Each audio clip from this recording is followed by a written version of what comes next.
The small-town diner buzzed with the usual late-afternoon crowd. Waitresses balanced trays of burgers and fries.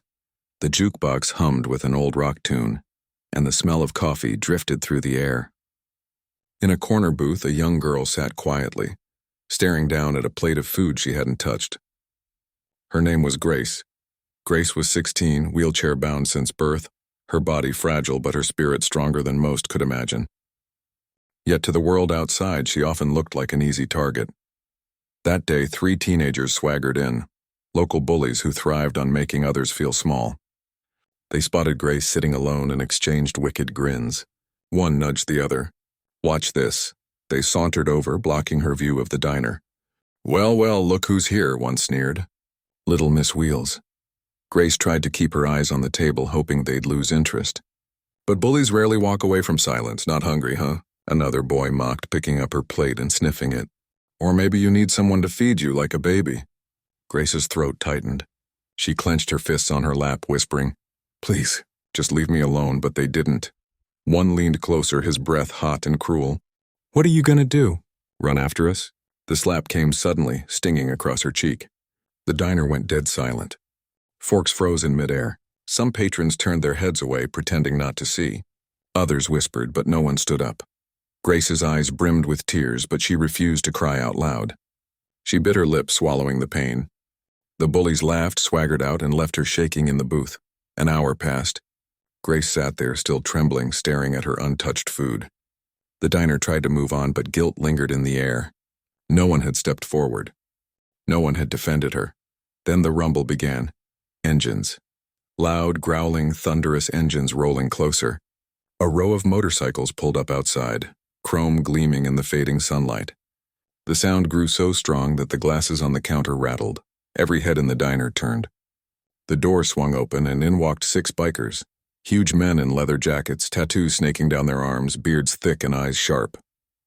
They filled the doorway like giants entering a fairy tale.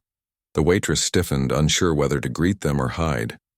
The owner froze behind the counter. The bikers walked in slowly, their boots heavy against the tiled floor. At first, the crowd assumed they were just passing through. But then their leader, a broad man with steel-gray hair, spotted Grace in the corner. His gaze softened instantly.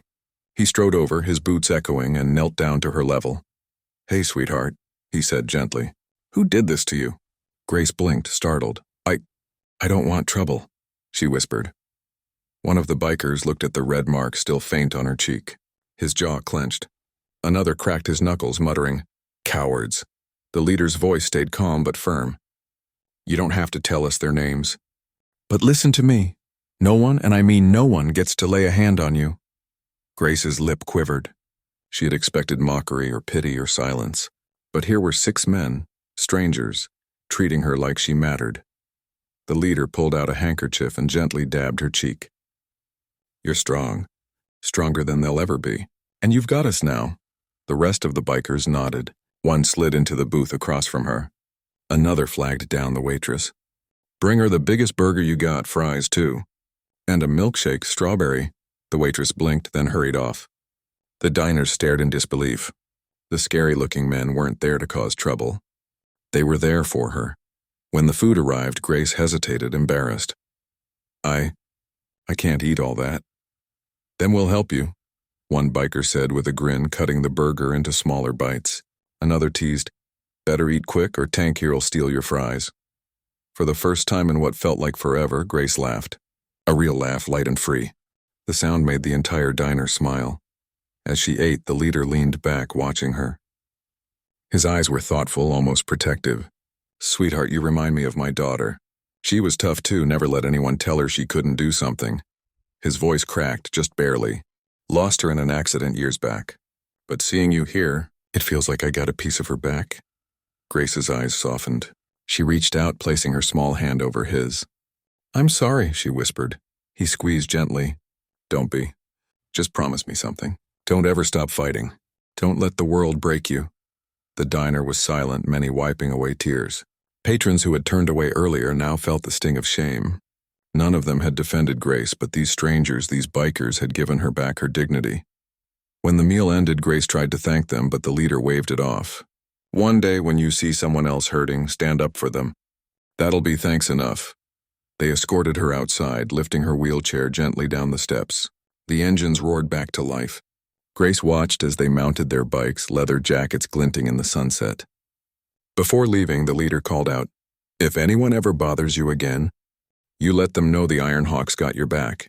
And then they were gone, thunder fading into the distance. But Grace sat taller that night.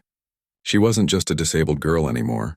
She was a fighter, backed by a brotherhood who had reminded her and everyone watching that real strength comes not from fists, but from standing up for the ones who cannot stand alone. And the diners who had stayed silent that day? They never forgot. Because sometimes it takes the rumble of motorcycles and the kindness of rough hands to remind a town what courage really looks like. If you enjoyed this video, please don't forget to subscribe, like, comment, and share it with others.